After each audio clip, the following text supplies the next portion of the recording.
स्वागत है आपका बी न्यूज नेशन में। मैं हूं आबिद हुसैन शेख। सैयद मुर्तजा हुसैनी सज्जादा नशीन हाशिम पीर दरगाह और professor Anees Shaikh vice principal को एजाजी डॉक्टरेट डिग्री।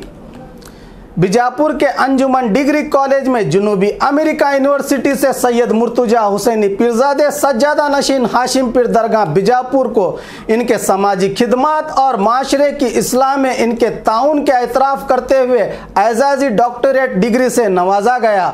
और इसी तरह अंजुमन डिग्री कॉलेज के vice principal HOD sociology department Anees Shaikh को उनके इंसानी खिदमत के इवज में doctor Radha Krishnan research and development centre Bharat की तरफ से टीचर्स डे के मौके पर डॉक्टरेट डिग्री से नवाजा गया। इन दोनों के एजाजी डॉक्टरेट डिग्री मिलने पर अंजुमन कॉलेज के जिम्मेदार प्रिंसिपल और तमाम स्टाफ और तुलबा और तालिबात ने तहनीती जलसा रखकर मुबारकबादी दी।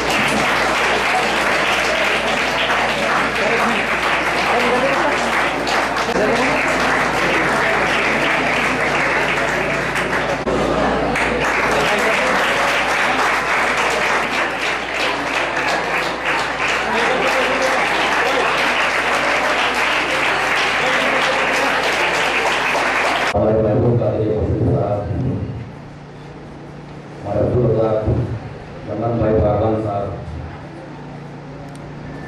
राजा जानवेकर साहब, ऐसे और दुर्गुम नाड़े वाले साहब, बहुत लोगों ने इस कॉलेज को इस मकाम तक पहुंचाने के लिए कोशिश की। और खबरों के लिए देखते रहिए बी न्यूज नेशन।